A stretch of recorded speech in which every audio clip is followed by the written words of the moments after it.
La Ligue des rouquins. Arthur Conan Doyle.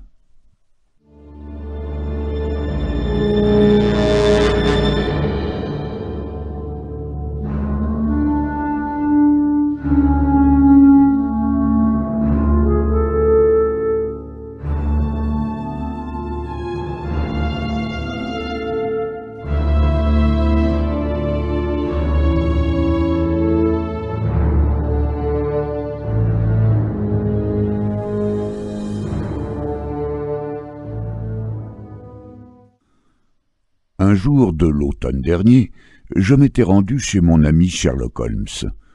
Je l'avais trouvé en conversation sérieuse avec un gentleman d'un certain âge, de forte corpulence, rubicond et pourvu d'une chevelure d'un rouge flamboyant.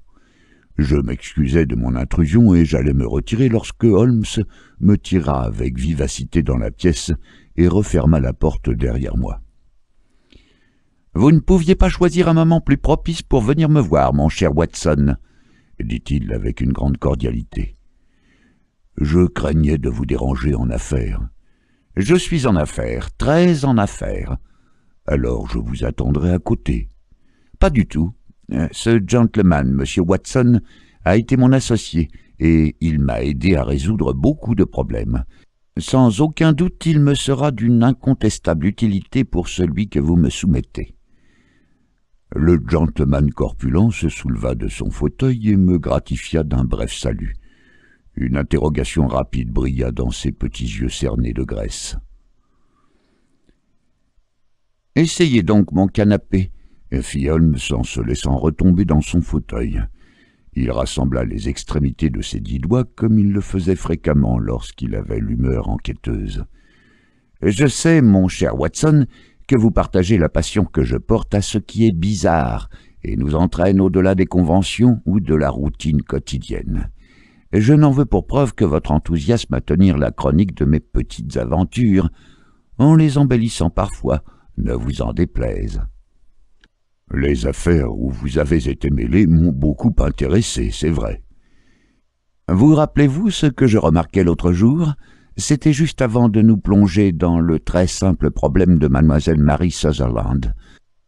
Je disais que la vie elle-même, bien plus audacieuse que n'importe quelle imagination, nous pourvoit de combinaisons extraordinaires et de faits très étranges.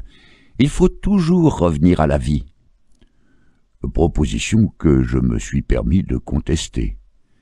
Vous l'avez discuté, docteur, mais vous devrez néanmoins vous ranger à mon point de vue. Sinon j'entasserai l'épreuve sous votre nez jusqu'à ce que votre raison vacille et que vous vous rendiez à mes arguments. Cela dit, monsieur Jabez Wilson, ici présent, a été assez bon pour passer chez moi. Il a commencé un récit qui promet d'être l'un des plus sensationnels que j'ai entendus ces derniers temps. Ne m'avez-vous pas entendu dire que les choses les plus étranges et pour ainsi dire uniques étaient très souvent mêlées non à de grands crimes, mais à de petits crimes, et quelquefois, là où le doute était possible, si aucun crime n'avait été positivement commis. Jusqu'ici, je suis incapable de préciser si l'affaire en question annonce ou non un crime. Pourtant, les circonstances sont certainement exceptionnelles. Peut-être M. Wilson aura-t-il la grande obligeance de recommencer son récit. Je ne vous le demande pas uniquement parce que mon ami le docteur Watson n'a pas entendu le début, mais la nature particulière de cette histoire me fait désirer avoir de votre bouche un maximum de détails. En règle générale, lorsque m'est donnée une légère indication sur le cours des événements, je puis me guider ensuite par moi-même. Des milliers de cas semblables me reviennent en mémoire, mais je suis forcé de convenir en toute franchise qu'aujourd'hui, je me trouve devant un cas très à part. Le client corpulent bomba le torse avec une fierté visible, avant de tirer de la poche intérieure de son pardessus un journal sale et chiffonné. Tandis qu'il cherchait au bas de la colonne des petites annonces, sa tête s'était inclinée en avant, et je pus le regarder attentivement, tentant d'opérer selon la manière de mon compagnon. Je m'efforçai de réunir quelques remarques sur le personnage d'après sa mise et son allure. Mon inspection ne me procura pas beaucoup de renseignements. Notre visiteur présentait tous les signes extérieurs d'un commerçant britannique moyen. Il était obèse, il pontifiait, il avait l'esprit lent. Il portait un pantalon à carreaux qui aurait fait les délices d'un berger, gris et terriblement ample, une redingote noire pas trop propre et déboutonnée sur le devant, un gilet d'un brun douteux traversé d'une lourde chaîne cuivrée et un carré de métal troué qui trimbalait comme un pendentif. De plus, un haut de forme effiloché et un manteau jadis marron, présentement pourvu d'un col de velours, gisait sur une chaise. En résumé, à le regarder comme je le fis, cet homme n'avait rien de remarquable, si ce n'était sa chevelure extra-rouge et l'expression de chagrin et de mécontentement qui se lisait sur ses traits. L'œil vif de Sherlock Holmes me surprit dans mon inspection, et il secouait la tête en souriant lorsqu'il remarqua mon regard chargé de questions. En dehors des faits évidents que M. Wilson a quelque temps pratiqué le travail manuel, qu'il prise, qu'il est franc-maçon, qu'il est allé en Chine et qu'il a beaucoup écrit ces derniers temps, je ne puis déduire rien d'autre, dit Holmes. M. Jabez Wilson sursauta dans son fauteuil. Il garda le doigt sur son journal, mais il dévisagea mon camarade avec ahurissement. « Comment diable savez-vous tout cela, monsieur Holmes ? Comment savez-vous, par exemple, que j'ai pratiqué le travail manuel ? C'est vrai comme l'Évangile. J'ai débuté dans la vie comme charpentier à bord d'un bateau. »« Vos mains me l'ont dit, cher monsieur. Votre main droite est presque 2 fois plus large que la gauche. Vous avez travaillé avec elle et ses muscles ont pris de l'extension. »« Bon, mais que je prise et que je suis franc-maçon. » Je ne ferai pas injure à votre intelligence en vous disant comment je l'ai vu, d'autant plus que, en contradiction avec le règlement de votre ordre, vous portez en guise d'épingle de cravate un arc et un compas. « Ah, bien sûr, je l'avais oublié, mais pour ce qui est d'écrire. » Que peut indiquer d'autre cette manchette droite si lustrée, et cette tache claire près du coude gauche, à l'endroit où vous posez votre bras sur votre bureau? Soit, mais la Chine. Légèrement au-dessus de votre poignet droit, il y a un tatouage, le tatouage d'un poisson qui n'a pu être fait qu'en Chine. J'ai un peu étudié les tatouages et j'ai même apporté ma contribution à la littérature qui s'est occupée d'eux. Cette façon de teindre en rose délicat les écailles d'un poisson ne se retrouve qu'en Chine. Quand, de surcroît, je remarque une pièce de monnaie chinoise pendue à votre chaîne de montre, le doute ne m'est plus permis. Monsieur Jabez Wilson eut un rire gras. « Eh bien, c'est formidable. Au début, j'ai cru que vous étiez un as, mais je m'aperçois que ce n'était pas si malin, au fond. »« Je commence à me demander, Watson, dit Holmes, si je n'ai pas commis une grave erreur en m'expliquant. Omne ignotum pro magnifico, vous savez, et ma petite réputation sombrera si je me laissais aller à ma candeur naturelle. Vous ne pouvez pas trouver l'annonce, monsieur Wilson? »« Si, je l'ai à présent, » répondit-il avec son gros doigt rougeau posé au milieu de la colonne. « La voici, c'est l'origine de tout. Lisez-la vous-même, monsieur. » Je pris le journal et je lus. À la Ligue des rouquins.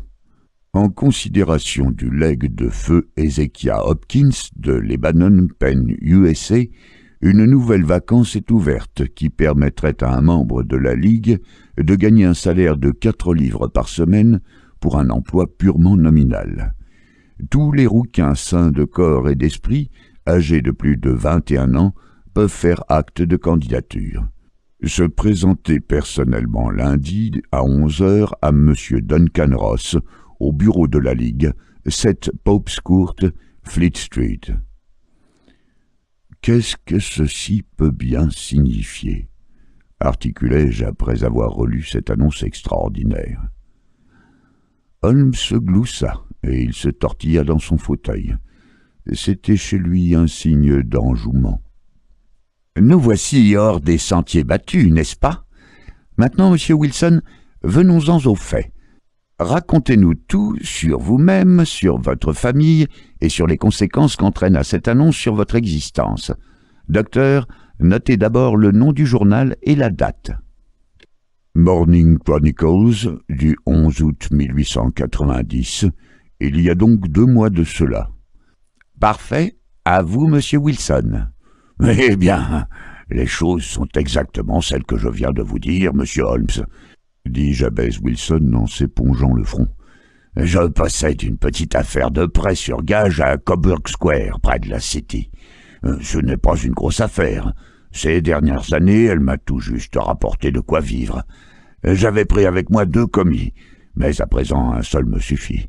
Et je voudrais avoir une affaire qui marche pour le payer convenablement, car il travaille à mi-traitement comme débutant. Comment s'appelle cet obligeant jeune homme? S'enquit Holmes. Vincent Spaulding, et il n'est plus tellement jeune. Difficile de préciser son âge. Je ne pourrais pas souhaiter un meilleur collaborateur, monsieur Holmes, et je sais très bien qu'il est capable de faire mieux et de gagner le double de ce que je lui donne. Mais après tout, s'il s'en contente, pourquoi lui mettrais-je d'autres idées dans la tête? C'est vrai, pourquoi? Vous avez la chance d'avoir un employé qui accepte d'être payé au-dessous du tarif. À notre époque, il n'y a pas beaucoup d'employeurs qui pourraient en dire autant. Mais est-ce que votre commis est tout aussi remarquable dans son genre que l'annonce de tout à l'heure? Oh, il a ses défauts, bien sûr, dit M. Wilson. Par exemple, je n'ai jamais vu un pareil fanatique de la photographie. Il disparaît soudain avec un appareil, alors qu'il devrait plutôt chercher à enrichir son esprit, puis il revient, et c'est pour foncer dans la cave tel un lièvre dans son terrier, où il développe ses photos. Voilà son principal défaut, mais dans l'ensemble, il travaille bien, je ne lui connais aucun vice. Il est encore avec vous, je présume? Oui, monsieur. Lui, plus une gamine de 14 ans qui nettoie et fait un peu de cuisine. C'est tout ce qu'il y a chez moi, car je suis veuf et je n'ai jamais eu d'enfant. Nous vivons tous 3, monsieur, très paisiblement, et, au moins, à défaut d'autres richesses, nous avons un toit et payons comptant. Nos ennuis ont commencé avec cette annonce. Spaulding est arrivé au bureau, il y a juste 8 semaines aujourd'hui, avec le journal, et il m'a dit « Je voudrais bien être un rouquin, monsieur Wilson. » « Un rouquin, et pourquoi ?» lui ai-je demandé. « Parce qu'il y a un poste vacant à la Ligue des rouquins et que le type qui sera désigné gagnera une petite fortune. J'ai l'impression qu'il y a plus de postes vacants que de candidats, et que les administrateurs ne savent pas quoi faire de l'argent du legs. Si seulement mes cheveux consentaient à changer de couleur, ce serait une belle planque pour moi. »« Quoi? Qu'est-ce que tu veux dire ?» demandai-je. « Parce que, monsieur Holmes, je suis très casanier, moi, et comme les affaires viennent à mon bureau sans que j'aie besoin d'aller au-devant d'elles, la fin de la semaine arrive souvent avant que j'aie mis un pied dehors.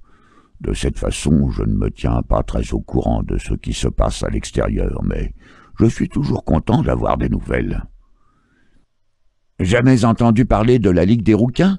interroge Spaulding en écarquillant les yeux. « Jamais. » « Eh bien, ça m'épate. En tout cas, vous pourriez obtenir l'un des postes vacants. »« Et qu'est-ce que ça me rapporterait ?»« Oh, pas loin de 200 livres par an. Et le travail est facile. Il n'empêche personne de s'occuper en même temps d'autre chose. »« Bon, vous devinez que je dresse l'oreille. D'autant plus que depuis quelques années, les affaires sont très calmes. 200 livres de plus, ça m'arrangerait bien. »« Vite ton sac, dis-je à mon commis. »« Voilà. » Il me montre le journal et l'annonce. Vous voyez bien qu'à la Ligue, il y a un poste vacant. Il donne même l'adresse où se présenter. Et pourtant, que je me souvienne, la Ligue des rouquins a été fondée par un millionnaire américain du nom d'Ezekiah Hopkins. C'était un type qui avait des manies. Il avait des cheveux roux et il aimait bien tous les rouquins.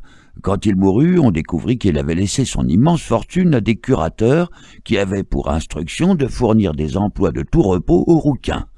D'après ce que j'ai entendu dire, on gagne beaucoup d'argent pour ne presque rien faire. « Mais, dis-je, des tas et des tas de rouquins vont se présenter. »« Pas tant que vous pourriez le croire. D'ailleurs, c'est un job qui est pratiquement réservé aux Londoniens. L'Américain a démarré à Londres quand il était jeune, et il a voulu témoigner sa reconnaissance à cette bonne vieille ville. De plus, on m'a raconté qu'il était inutile de se présenter si l'on avait des cheveux d'un roux trop clair ou trop foncé. Il faut avoir des cheveux vraiment rouges. Rouge flamboyant, ardent, brûlant. »« Après tout, monsieur Wilson, qu'est-ce que vous risquez à vous présenter? Vous n'avez qu'à y aller. Toute la question est de savoir si vous estimez que quelques centaines de livres valent le dérangement d'une promenade. C'est un fait, messieurs, dont vous pouvez vous rendre compte. J'ai des cheveux d'une couleur voyante, mais pure. Il m'a donc semblé que dans une compétition entre rouquins, j'avais autant de chance que n'importe qui. Vincent Spaulding paraissait si au courant que je me dis qu'il pourrait m'être utile. Alors je lui commandai de fermer le bureau pour la journée et de venir avec moi. Un jour de congé n'a jamais fait peur à un commis. Nous partîmes donc tous les deux pour l'adresse indiquée par le journal. Je ne reverrai certainement jamais un spectacle pareil, monsieur Holmes. Venus du nord, du sud, de l'est, de l'ouest, tous les hommes qui avaient une vague teinte de roux dans les cheveux s'étaient présentés vers la City. Fleet Street était bondée de rouquins. Bob's Court ressemblait à un chargement d'oranges. Je n'aurais pas cru qu'une simple petite annonce déplacerait tant de gens. Toutes les nuances étaient représentées, jaune paille, citron, orange, brique, cet air irlandais, argile, foie malade. Mais Spaulding avait raison, il n'y en avait pas beaucoup à posséder une chevelure réellement rouge et flamboyante. Lorsque je vis toute cette cohue, j'aurais volontiers renoncé, mais Spaulding ne voulut rien entendre. Comment se débrouilla-t-il pour me pousser, me tirer, me faire fendre la foule, et m'amener jusqu'aux marches qui conduisaient au bureau? Je ne saurais le dire. Dans l'escalier, le flot des gens qui montaient plein d'espérance côtoyait le flot de ceux qui redescendaient blackboulés. Bientôt, nous pénétrâmes dans le bureau. « C'est une aventure passionnante », déclara Holmes, tandis que son client s'interrompit pour rafraîchir sa mémoire à l'aide d'une bonne prise de tabac. « Je vous en prie, continuez votre récit. Vous ne pouvez pas savoir à quel point vous m'intéressez. » Dans le bureau, reprit Jabez Wilson, le mobilier se composait de 2 chaises de bois et d'une table en sapin. Derrière cette table était assis un petit homme. Il était encore plus rouquin que moi. À chaque candidat qui défilait devant lui, il adressait quelques paroles, mais il s'arrangeait toujours pour trouver un défaut éliminatoire. Obtenir un emploi ne paraissait pas du tout à la portée de n'importe qui à cette ligue. Pourtant, quand vint notre tour, le petit homme me fit un accueil plus chaleureux qu'aux autres. Il referma la porte derrière nous, nous eûmes ainsi la possibilité de discuter en privé. « Monsieur Jabez Wilson ambitionne, déclara mon commis, d'obtenir le poste vacant à la Ligue. »« Ambition qui me semble très légitime, » répondit l'autre. « Il possède à première vue les qualités requises, et même je ne me rappelle pas avoir vu quelque chose d'aussi beau. » Il recula d'un pas, pencha la tête de côté et contempla mes cheveux avec une sorte de tendresse. Je commençais à ne plus savoir où me mettre. Tout à coup, il plongea littéralement en avant, me secoua la main et, avec une chaleur extraordinaire, me félicita de mon succès. « La moindre hésitation serait une injustice, dit-il. Vous voudrez bien m'excuser cependant si je prends cette précaution. » Il s'était emparé de ma tignasse et il la tirait si vigoureusement à 2 mains que je ne pus réprimer un hurlement de douleur. « Il y a de l'eau dans vos yeux, dit-il en me relâchant. Tout est donc comme il faut que cela soit. Que voulez-vous, la prudence est nécessaire. 2 fois nous avons été abusés par des perruques et 1 fois par une teinture. Je pourrais vous raconter des histoires sur la poix de cordonnier qui vous dégoûteraient de la nature humaine. » Il se pencha par la fenêtre pour annoncer du plus haut de sa voix que la place était prise. Un sourd murmure de désappointement parcourut la foule qui s'égaya dans toutes les directions. Quelques secondes plus tard, il ne restait plus dans Bob's Court en fait de rouquin que moi-même et mon directeur. « Je m'appelle Duncan Ross. Je suis moi-même l'un des bénéficiaires du fonds qu'a laissé notre noble bienfaiteur. Êtes-vous marié, monsieur Wilson? Avez-vous des enfants? » Je répondis que je n'avais ni femme ni enfant. La satisfaction disparut de son visage. « Mon Dieu !» soupira-t-il. « Voilà qui est très grave. Je suis désolé d'apprendre que vous n'avez ni femme ni enfant. Le fonds est destiné, bien entendu, non seulement à maintenir la race des rouquins, mais aussi à aider à sa propagation et à son extension. C'est un grand malheur que vous soyez célibataire. » Ma figure s'allongea, monsieur Holmes. Je crus que j'allais perdre cette place. Après avoir médité quelques instants, il me dit que néanmoins je demeurais agréé. S'il s'agissait d'un autre, déclara-t-il, je serais inflexible, mais nous devons nous montrer indulgents à l'égard d'un homme qui a de tels cheveux. Quand serez-vous à même de prendre votre poste? Mais bien, c'est un petit peu délicat, car j'ai déjà une occupation. Oh, ne vous tracassez pas à ce sujet, monsieur Wilson, dit Vincent Spaulding. Je veillerai sur votre affaire à votre place. Quelles seraient mes heures de travail? Demandai-je. De 10 heures à 2 heures. Vous savez, monsieur Holmes, les affaires d'un prêteur sur gage se traitent surtout le soir, spécialement le jeudi et le vendredi, qui précèdent le jour de la paix. Et c'est pourquoi cela me convenait tout à fait de gagner un peu d'argent le matin. De plus, mon commis était un brave garçon, sur qui je pouvais compter. D'accord, pour les heures, dis-je, et pour l'argent. Vous toucherez 4 livres par semaine. Pour quel travail? Le travail est purement nominal. Qu'est-ce que vous entendez par purement nominal? Eh bien, vous devrez être présent au bureau pendant vos heures.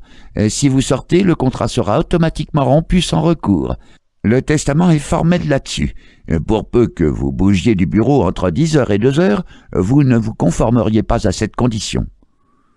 Il ne s'agit que de 4 heures par jour. Je ne devrais donc même pas songer à sortir.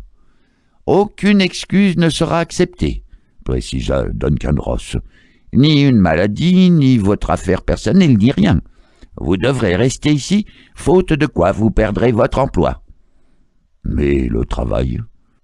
Il consiste à recopier l'encyclopédie britannique. Le premier volume est là. À vous de vous procurer votre encre, votre plume et votre papier. Nous vous fournissons cette table et une chaise. Serez-vous prêt demain? Certainement. Alors au revoir, monsieur Jabez Wilson, et encore une fois, acceptez tous mes compliments pour la situation importante que vous avez conquise. Il s'inclina en me congédiant. Me voilà rentrant chez moi accompagné de mon commis. Je ne savais plus très bien ce que je faisais ou disais tant j'étais heureux. Toute la journée, j'ai tourné et retourné l'affaire dans ma tête. Le soir, le cafard m'a pris. À force de réfléchir, je m'étais en effet persuadé que cette combinaison ne pouvait être qu'une mystification ou une supercherie d'envergure, mais je ne distinguais pas dans quel but. Il me semblait incroyable que quelqu'un pût laisser de semblables dispositions testamentaires, et impensable que des gens paient si cher un travail aussi simple que de recopier l'encyclopédie britannique. Vincent Spaulding fit l'impossible pour me réconforter, mais dans mon lit, je pris la décision de renoncer. Le lendemain matin, toutefois, je me dis que ce serait trop bête de ne pas voir d'un peu plus près de quoi il retournait. J'achetai donc une petite bouteille d'encre, une plume d'oie, quelques feuilles de papier collier, puis je partis pour Pope's Court. Eh bien, je dois dire qu'à mon grand étonnement, tout se passa le plus correctement du monde. La table était dressée pour me recevoir. M. Duncan Ross se trouvait là pour contrôler que je me mettais au travail. Il me fit commencer par la lettre A et me laissa à ma besogne. Pourtant, il revint me voir plusieurs fois pour le cas où j'aurais eu besoin de lui. À 2 heures, il me souhaita une bonne journée, me félicita pour le travail que j'avais abattu et, quand je sortis, il referma la porte à clé du bureau. Ce manège se répéta tous les jours, monsieur Holmes. Chaque samedi, mon directeur m'apportait 4 souverains d'or pour mon travail de la semaine. Le matin, j'étais là à 10 heures et je partais l'après-midi à 2 heures. Monsieur Duncan Ross espaça peu à peu ses visites. D'abord, il ne vint plus qu'une fois le matin. Au bout d'un certain temps, il n'apparut plus du tout. Naturellement, je n'osais pas quitter la pièce un seul instant. Je ne savais jamais à quel moment il arriverait. L'emploi n'était pas compliqué. Il me convenait à merveille. Je ne voulais pas risquer de le perdre. 8 semaines s'écoulèrent ainsi. J'avais écrit des tas de choses sur abbé, archer, armure, architecture, attique, et je comptais être mis bientôt sur la lettre B. Je dépensais pas mal d'argent pour mon papier écolier, et j'avais presque bourré une étagère de mes grimoires lorsque soudain tout cassa. Cassa? Oui, monsieur, et pas plus tard que ce matin. Je suis allé à mon travail comme d'habitude à 10 heures, mais la porte était fermée, cadenassée. Sur le panneau était affiché un petit carré de carton. Le voici, lisez vous-même. Il nous tendit un morceau de carton blanc, de la taille d'une feuille de bloc-notes. Je le lus. La Ligue des Rouquins est dissoute. 9 octobre 1890. Sherlock Holmes et moi considérâmes successivement ce bref faire-part et le visage lugubre de Jabez Wilson, jusqu'à ce que l'aspect comique de l'affaire vint supplanter tous les autres. Alors, nous éclatâmes d'un rire qui n'en finissait plus. « Je regrette, je ne vois pas ce qu'il y a de si drôle !» s'écria notre client, que notre hilarité fit rougir jusqu'à la racine de ses cheveux flamboyants. « Et si vous ne pouvez rien d'autre pour moi que rire, j'irai m'adresser ailleurs. »« Non, non !» cria Holmes en le repoussant dans le fauteuil d'où il avait commencé à s'extraire. « Pour rien au monde, je ne voudrais manquer cette affaire. Elle est rafraîchissante. Mais elle comporte, pardonnez-moi de m'exprimer ainsi, des éléments plutôt amusants. Veuillez nous dire maintenant ce que vous avez fait lorsque vous avez trouvé ce carton sur la porte. »« J'ai reçu un coup de massue, monsieur. Je ne savais pas à quel saint me vouer. Je fis le tour des bureaux voisins, mais tout le monde ignorait la nouvelle. En fin de compte, je me rendis chez le propriétaire. C'était un comptable qui habite au rez-de-chaussée. Je lui ai demandé s'il pouvait me dire ce qui était arrivé à la Ligue des Rouquins. Il me répondit qu'il n'avait jamais entendu parler d'une semblable association. Alors je lui demandai qui était M. Duncan Ross. Il m'affirma que c'était la première fois que ce nom était prononcé devant lui. « Voyons, lui dis-je, le gentleman du numéro 14. »« Ah, le rouquin ?»« Oui. »« Oh, fit-il, il s'appelle William Morris. C'est un conseiller juridique. Il se servait de cette pièce pour un usage provisoire. Je la lui avais louée jusqu'à ce que ses nouveaux locaux fussent prêts.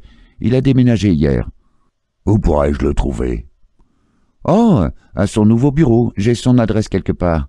Oui, 17 King Edward Street, près de Saint-Paul. » Je courus, monsieur Holmes, mais quand j'arrivai à cette adresse, je découvris une fabrique de rotules artificielles, et personne ne connaissait ni monsieur William Morris, ni monsieur Duncan Ross. « Et ensuite, qu'avez-vous fait ?» demanda Holmes.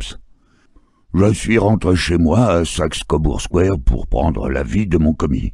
Mais il se contenta de me répéter que si j'attendais, j'aurais des nouvelles par la poste. Alors ça ne m'a pas plu, monsieur Holmes. Je ne tiens pas à perdre un emploi pareil sans me défendre. Comme j'avais entendu dire que vous étiez assez bon pour conseiller des pauvres gens qui avaient besoin d'un avis, je me suis rendu droit chez vous. »« Vous avez bien fait, » dit Holmes. « Votre affaire est exceptionnelle et je serais heureux de m'en occuper. D'après votre récit, je crois possible que les suites soient plus graves qu'on ne le croirait à première vue. »« Plus graves ?» s'exclama Jabez Wilson. « Quoi ? J'ai perdu cette semaine 4 livres sterling !»« En ce qui vous concerne personnellement, observa Holmes, je ne vois pas quel grief vous pourriez formuler contre cette ligue extraordinaire. Bien au contraire. Ne vous êtes-vous pas enrichi de quelques 30 livres ? Et je ne parle pas des connaissances que vous avez acquises gratuitement sur tous les sujets dont l'initiale était un A. Ces gens de la Ligue ne vous ont lésé en rien. »« Non, monsieur, mais je tiens à apprendre la vérité sur leur compte, qui ils sont, et pourquoi ils m'ont joué cette farce, car c'en est une. Et ils se sont bien amusés pour 32 livres. » « Nous nous efforcerons donc d'éclaircir à votre intention ces problèmes, monsieur Wilson. D'abord, 1 ou 2 questions, s'il vous plaît. Ce commis qui vous a soumis le texte de l'annonce, depuis combien de temps l'employez-vous ? » « 1 mois, à peu près, à l'époque. »« Comment l'avez-vous embauché ? » ?»« À la suite d'une petite annonce. »« Fut-il le seul à se présenter ? » ?»« Non, il y avait une 12aine de candidats. »« Pourquoi l'avez-vous choisi ? » ?»« Parce qu'il avait l'air débrouillard et qu'il consentait à entrer comme débutant. »« En fait, à demi-salaire. »« Oui. » « Comment est-il fait, ce Vincent Spaulding ? » ?»« Il est petit, fortement charpenté, très vif, chauve, bien qu'il n'a pas 30 ans. Sur le front, il a une tache blanche, une brûlure d'acide. » Holmes se souleva de son fauteuil. Une excitation considérable s'était emparée de lui. « Je n'en pensais pas moins. dit-il. « N'avez-vous pas observé que ses lobes sont percés comme par des boucles d'oreilles ?»« Si, monsieur. Il m'a dit qu'une sorcière les lui avait troués quand il était petit. »« fit Holmes en retombant dans ses pensées. « Il est encore à votre service ?»« Oh oui, monsieur. Je viens de le quitter. »« Et pendant votre absence, il a bien géré votre affaire ?»« Rien à dire là-dessus, monsieur. D'ailleurs, il n'y a jamais grand-chose à faire le matin. »« Cela suffit, monsieur Wilson. Je serais heureux de vous faire connaître mon opinion d'ici un jour ou deux. Nous sommes aujourd'hui samedi. J'espère que la conclusion interviendra lundi. » Quand notre visiteur eut pris congé, Holmes m'interrogea. « Eh bien, Watson, qu'est-ce que vous pensez de tout cela ?»« Je n'en pense rien, » répondis-je franchement. « C'est une affaire fort mystérieuse. »« En règle générale, dit Holmes, plus une chose est bizarre, moins elle comporte finalement de mystère. Ce sont les crimes banals sans traits originaux qui sont vraiment embarrassants, de même qu'un visage banal est difficile à identifier. Mais il faut que je règle rapidement cela. »« Qu'allez-vous faire ?»« Fumer, » répondit-il. « C'est le problème idéal pour 3 pipes, et je vous demande de ne pas me distraire pendant 50 minutes. » Il se roula en boule sur son fauteuil, avec ses genoux minces ramenés sous son nez aquilin, puis il demeura assis ainsi, les yeux fermés. Sa pipe en terre noire proéminait comme le bec d'un oiseau étrange. Je finis par conclure qu'il s'était endormi, et j'allais moi-même aussi faire un petit somme, quand il bondit hors de son siège. À en juger par sa mine, il avait pris une décision. Il posa sa pipe sur la cheminée. « Il y a un beau concert cet après-midi à St. James Hall, dit-il. Qu'en pensez-vous, Watson? Vos malades pourront-ils se passer de vos services quelques heures? » « Je suis libre aujourd'hui. Ma clientèle n'est jamais très absorbante. »« Dans ce cas, prenez votre chapeau et partons. D'abord pour un petit tour dans la City. Nous mangerons quelque chose en route. Il y a beaucoup de musique allemande au programme et elle est davantage à mon goût que la musique française ou italienne. Elle est introspective et j'ai grand besoin de m'introspecter.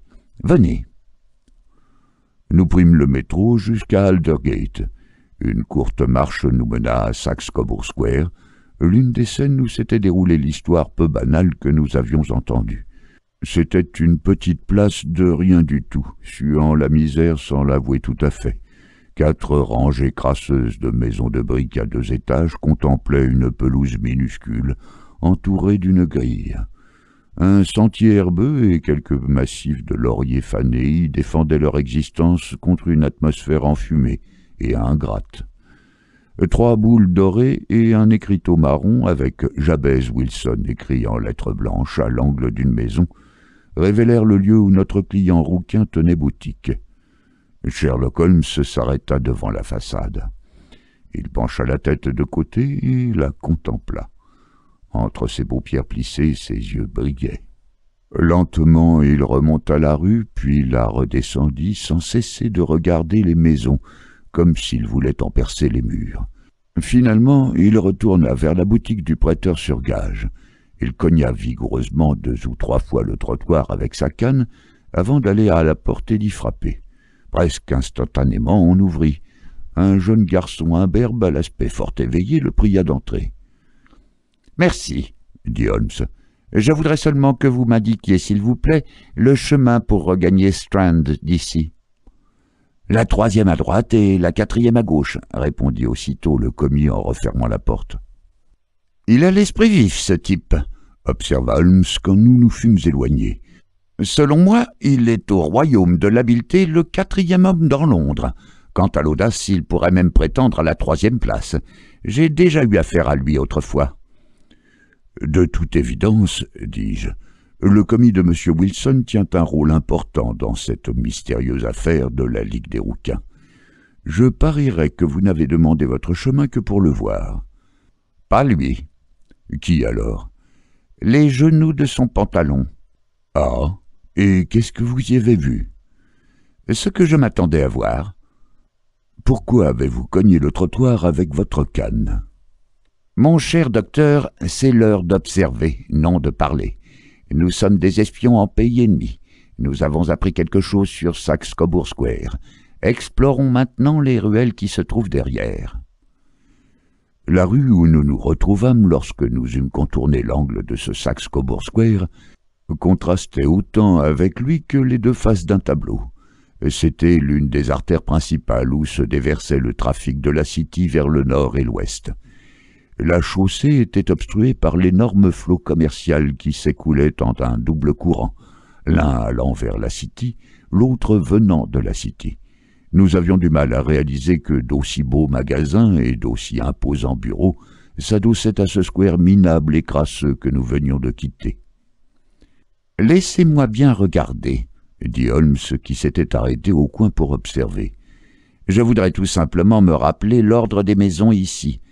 Il y a Mortimer's, le bureau de tabac, la boutique du marchand de journaux, la succursale Cobourg de la Banque de la Cité et de la banlieue, le restaurant végétarien et le dépôt de voitures McFarlane. Ceci nous mène droit vers l'autre bloc. Voilà, docteur, le travail est fini, c'est l'heure de nous distraire. Un sandwich et une tasse de café, puis en route vers le pays du violon où tout est douceur, délicatesse, harmonie. Là, il n'y aura pas de rouquin pour nous assommer de devinettes. » Mon ami était un mélomane enthousiaste. Il exécutait passablement et il composait des œuvres qui n'étaient pas dépourvues de mérite. Tout l'après-midi, il resta assis sur son fauteuil d'orchestre. Visiblement, il jouissait du bonheur le plus parfait. Ses longs doigts minces battaient de temps en temps la mesure. Un sourire s'étalait sur son visage. Ses yeux exprimaient de la langueur et toute la poésie du rêve. Et qu'ils étaient donc différents, les yeux de Holmes le limier, de Holmes l'implacable, l'astucieux, de Holmes le champion des policiers. Son singulier caractère lui permettait cette dualité. J'ai souvent pensé que sa minutie et sa pénétration représentaient une sorte de réaction de défense contre l'humeur qui le portait vers la poésie et la contemplation. L'équilibre de sa nature le faisait passer d'une langueur extrême à l'énergie la plus dévorante. Je savais bien qu'il n'était jamais si réellement formidable que certains soirs où il venait de passer des heures dans son fauteuil parmi les improvisations ou ses éditions en gothique. Alors l'appétit de la chasse s'emparait de lui, et sa logique se haussait au niveau de l'intuition, si bien que les gens qui n'étaient pas familiarisés avec ses méthodes le regardaient de travers avec méfiance, comme un homme différent du commun des mortels. Quand je le vis ce soir-là s'envelopper de musique à St. James Hall, je sentis que de multiples désagréments se préparaient pour ceux qu'il s'était donné pour mission de pourchasser. « Vous désirez sans doute rentrer chez vous, docteur ?» me demanda-t-il après le concert. « Oui, ce serait aussi bien. De mon côté, j'ai devant moi plusieurs heures de travail. L'affaire de Cobourg Square est grave. » « Grave. Un crime considérable se mijote. J'ai toute raison de croire que nous pourrons le prévenir.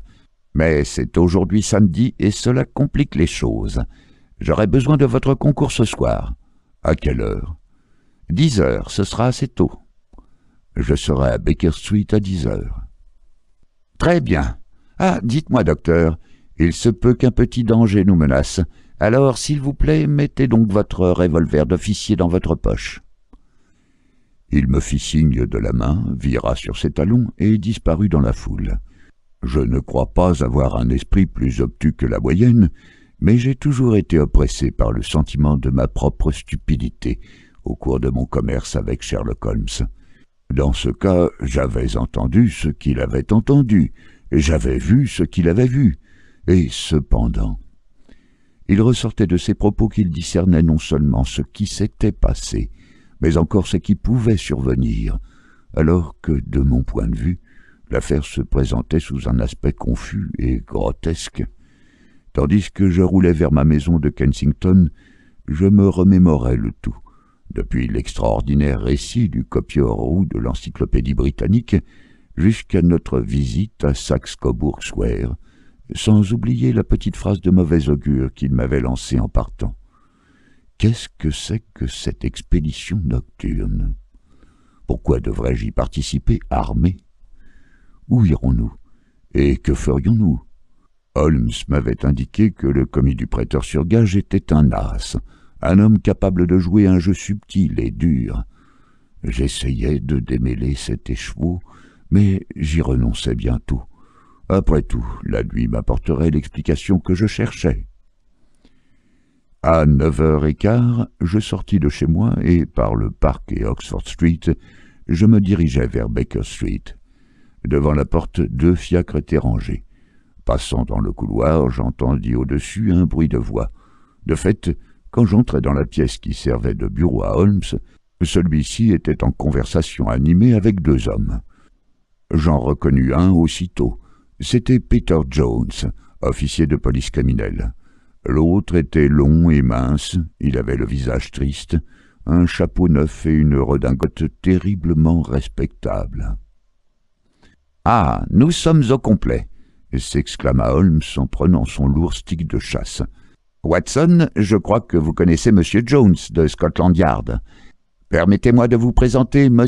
Merryweather, qui va nous accompagner dans nos aventures nocturnes. »« Vous voyez, docteur, » dit Jones avec l'air important qui ne le quittait jamais, « encore une fois, nous voici partants pour une chasse à 2. Notre ami est merveilleux pour donner le départ. Il n'a besoin que d'un vieux chien pour l'aider à dépister le gibier. »« J'espère, » murmura lugubrement Merryweather, « que nous trouverons en fin de compte autre chose qu'un canard sauvage. »« Vous pouvez avoir pleine et entière confiance en M. Holmes, » dit fièrement l'officier de police. « Il a ses petites méthodes qui sont, s'il me permet de l'avouer, un tout petit peu trop théoriques et bizarres, mais c'est un détective né. Il n'est pas exagéré de dire qu'une fois ou deux, notamment dans cette affaire de meurtre à Brixton Road ou dans le trésor d'Agra, il a vu plus clair que la police officielle. »« Oh, si vous êtes de cet avis, Monsieur Jones, tout est parfait, » s'écria l'étranger avec déférence. « Pourtant, je vous confesse que mon bridge me manque. C'est depuis 27 ans la première fois que je ne joue pas ma partie le samedi soir. »« Je crois que vous ne tarderez pas à vous apercevoir, » dit Holmes, « que vous n'avez jamais joué aussi gros jeu. La partie de ce soir sera donc passionnante. Pour vous, Monsieur Merryweather, il s'agit de quelques 30 000 livres. Pour vous, Jones, il s'agit de l'homme que vous voulez tant prendre sur le fait. »« John Clay, assassin, voleur, faussaire, faux-monnayeur.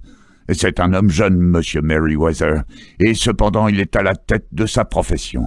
Il n'y a pas un criminel dans Londres à qui je passerai les menottes avec plus de plaisir. Un type remarquable, ce John Clay. Son grand-père était un duc royal. Lui-même a fait ses études à Eton et à Oxford. Il a le cerveau aussi agile que ses doigts. À chaque instant, nous repérons sa trace. Mais quant à trouver l'homme... Un jour, il fracturera un coffre en Écosse et le lendemain, il quêtera dans les Cornouailles pour la construction d'un orphelinat. Il y a des années que je le piste et je ne suis jamais parvenu à l'apercevoir. J'espère que j'aurai la joie de vous le présenter cette nuit. J'ai eu moi aussi affaire 1 ou 2 fois à M. John Clay, et je vous concède que c'est un as.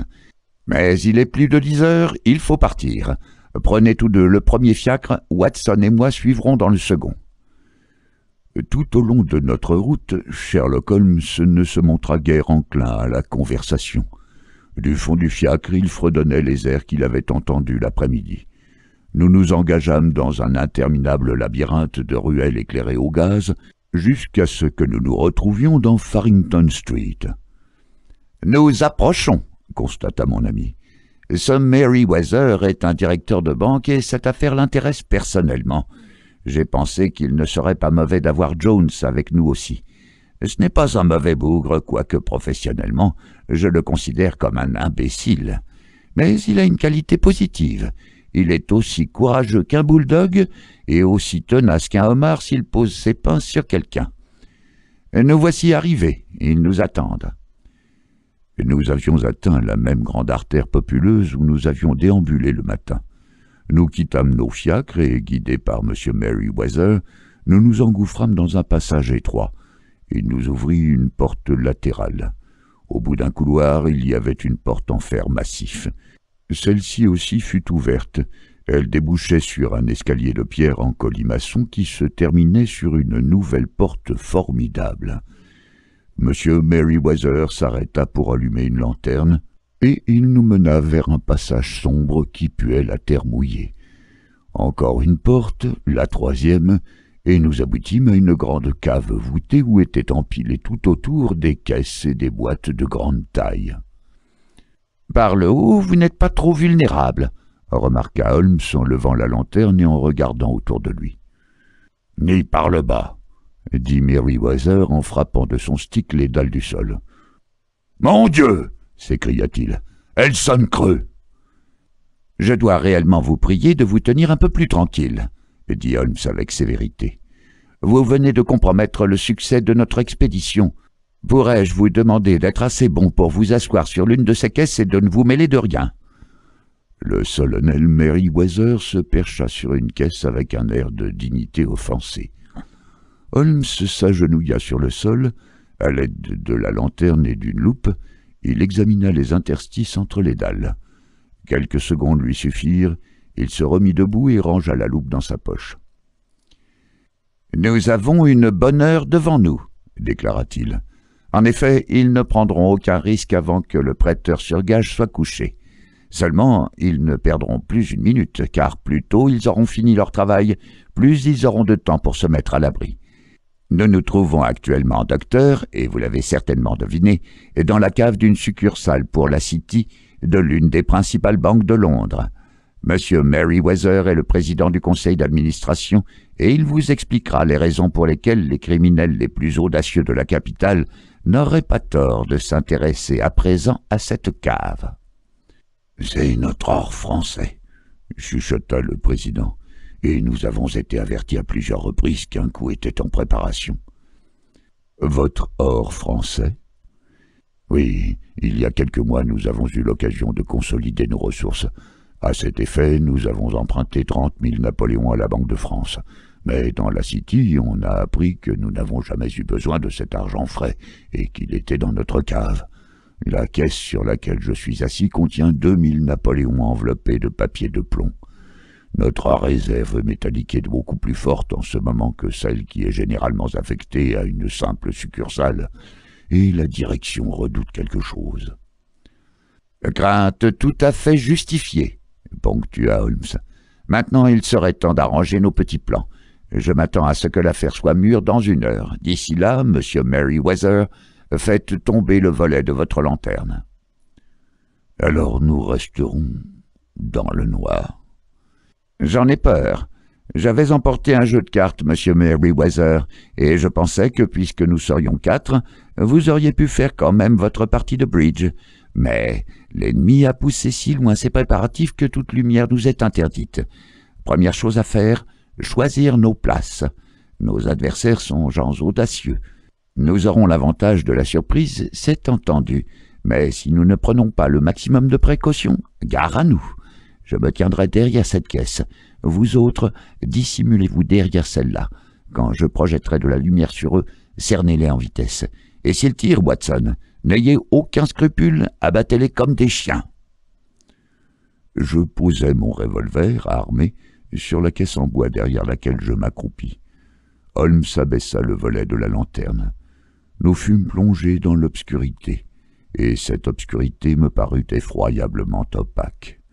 L'odeur du métal chauffé demeurait pour nous convaincre que la lumière n'était pas éteinte et qu'elle jaillirait au moment propice. Mes nerfs, exaspérés par cet affût particulier, me rendaient plus sensible à l'atmosphère glacée et humide de la cave.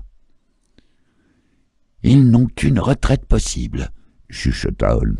« La maison de Saxe-Cobourg Square. Je pense que vous avez fait ce que je vous ai demandé, Jones. » Un inspecteur et 2 agents font le guet devant la porte. Par conséquent, tous les trous sont bouchés. Il ne nous reste plus qu'à nous taire et à attendre. Comme le temps nous sembla long. En confrontant nos souvenirs ensuite, nous découvrîmes qu'il ne s'était écoulé qu'1 heure et quart avant l'action. Nous aurions juré que la nuit entière avait passé et que l'aube blanchissait déjà le ciel au-dessus de nos têtes. J'avais les membres raides et endoloris, car j'avais peur de faire du bruit en changeant de position. Quant à mes nerfs, ils étaient tellement tendus que je percevais la respiration de mes 3 compagnons. Je distinguais même celle de Jones, plus lourde, de celle du président du conseil d'administration de la banque, qui ressemblait à une poussée régulière de soupirs. De ma place, je pouvais observer les dalles par-dessus la caisse. Soudain, mes yeux aperçurent le trait d'une lumière. D'abord, ce ne fut qu'une étincelle rougeâtre sur le sol dallé. Puis elle s'allongea jusqu'à devenir une ligne jaune.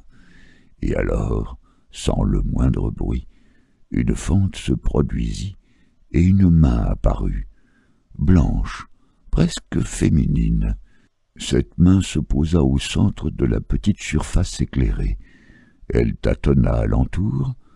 Pendant 1 ou 2 minutes, la main, avec ses doigts crispés, émergea du sol. Puis elle se retira aussi subitement qu'elle était apparue. Tout redevint noir, à l'exception de cette unique lueur rougeâtre qui marquait une fente entre 2 dalles. Et la disparition de la main, cependant, ne fut que momentanée. Dans un bruit de déchirement, d'arrachement, l'une des grosses dalles blanches se souleva sur un côté. Un trou carré, béant, se creusa et une lanterne l'éclaira. Par-dessus le rebord, un visage enfantin, imberbe surgit. Il inspecta les caisses du regard. De chaque côté de l'ouverture ainsi pratiquée dans le sol, une main s'agrippa. Les épaules émergèrent, puis la taille. Un genou prit appui sur le rebord. L'homme se mit debout à côté du trou. Presque au même instant se dressa derrière lui un complice, aussi agile et petit que lui, avec un visage blême et une tignasse d'un rouge flamboyant. « Tout va bien, » murmura-t-il. « Tu as les ciseaux, les sacs ?»« Oh mon Dieu, saute, Archie, saute, je m'en débrouillerai tout seul. » Sherlock Holmes avait bondi et empoigné l'homme. L'autre plongea dans le trou et je perçus le bruit d'une étoffe qui se déchirait, car Jones l'avait happé par son vêtement. La lumière fit luire le canon d'un revolver, mais Holmes frappa le poignet d'un coup de stick et l'arme tomba sur le sol. « Inutile, John Clay, » articula Holmes avec calme. « Vous n'avez plus aucune chance. »« J'ai compris, » répondit le bandit avec le plus grand sang-froid. « J'espère que mon copain s'en est tiré, bien que vous ayez eu les pans de sa veste. »« Il y a 3 hommes qui l'attendent à la porte, » dit Holmes. « Oh, vraiment? Vous me paraissez n'avoir rien oublié. Puis-je vous féliciter? »« Moi aussi, je vous félicite, » dit Holmes. « Votre idée de rouquin était très originale et efficace. »« Vous retrouverez bientôt votre copain, » dit Jones. « Il descend dans les trous plus vite que moi. Tendez-moi les poignets, afin que j'attache les menottes. »« Je vous prie de ne pas me toucher avec vos mains crasseuses, » observa notre prisonnier, tandis que les cercles d'acier se refermaient autour de ses poignets. « Vous ignorez peut-être que j'ai du sang royal dans les veines. Ayez la bonté, quand vous vous adresserez à moi, de m'appeler « Monsieur » et de me dire « S'il vous plaît. »« D'accord, » répondit Jones ahuri, mais ricanant. « Eh bien, voulez-vous, s'il vous plaît, monsieur, monter par l'escalier?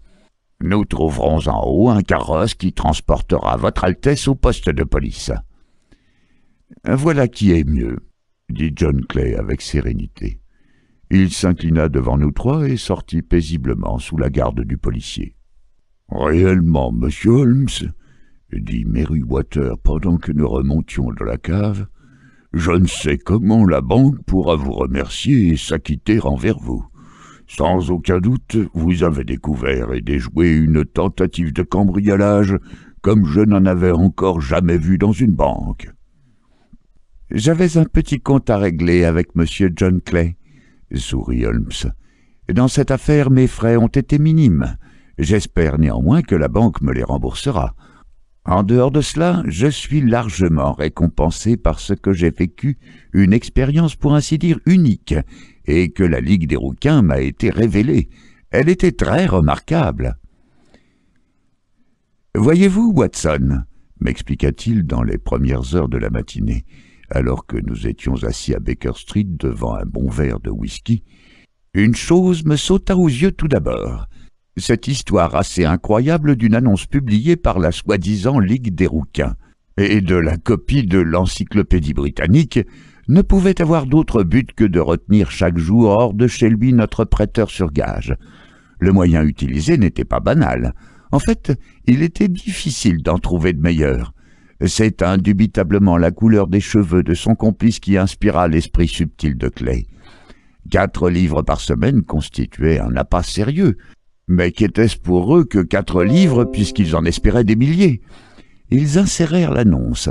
L'un des coquins loua provisoirement le bureau, l'autre poussa le prêteur sur gage à se présenter, et tous deux profitaient chaque matin de son absence. À partir du moment où j'ai su que le commis avait accepté de travailler à mi-salaire, j'ai compris qu'il avait un sérieux motif pour accepter l'emploi. « Mais comment avez-vous découvert de quel motif il s'agissait ?» S'il y avait eu des femmes dans la maison, j'aurais songé à une machination plus vulgaire, mais il ne pouvait en être question. D'autre part, le bureau de notre prêteur sur gage rendait peu. Enfin, rien chez lui ne justifiait une préparation aussi minutieuse, longue et coûteuse. Il fallait donc chercher dehors. Mais chercher quoi? Je réfléchis à la passion du commis pour la photographie et à son truc de disparaître dans la cave. La cave! C'était là qu'aboutissaient les fils de l'énigme que m'avait apporté M. Jabez Wilson. Je posai alors quelques questions sur ce commis mystérieux, et je me rendis compte que j'avais affaire à l'un des criminels de Londres les plus audacieux et les plus astucieux. Il était en train de manigancer quelque chose dans la cave, quelque chose qui lui prenait plusieurs heures par jour depuis des mois. Encore une fois, quoi? Je ne pouvais qu'envisager un tunnel, destiné à le conduire vers un autre immeuble. J'en étais arrivé là quand nous nous rendîmes sur les lieux.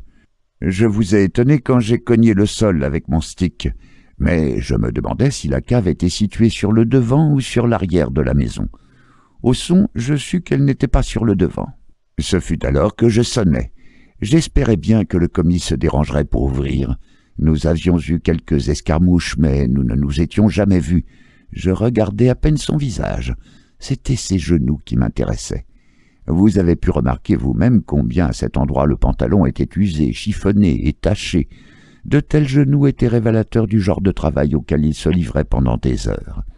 Le seul point mystérieux qui restait à élucider était le pourquoi de ce tunnel. En me promenant dans le coin, je constatais que la banque de la City et de la banlieue attenait à la maison de Jabez Wilson. Quand vous rentrâtes chez vous après le concert, j'alertai Scotland Yard et le président du conseil d'administration de la banque, et la conclusion fut ce que vous avez vu. Et comment avez-vous pu prévoir qu'ils feraient dès le soir leur tentative?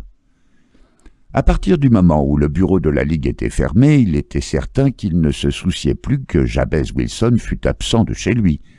Par ailleurs, il était capital de leur point de vue qu'ils se dépêchassent, car le tunnel pouvait être découvert ou l'or changé de place. Le samedi leur convenait bien, car ils avaient 2 jours pour disparaître. C'est pour toutes ces raisons que je les attendais pour hier soir. « Votre logique est merveilleuse !» m'écriai-je avec une admiration non feinte.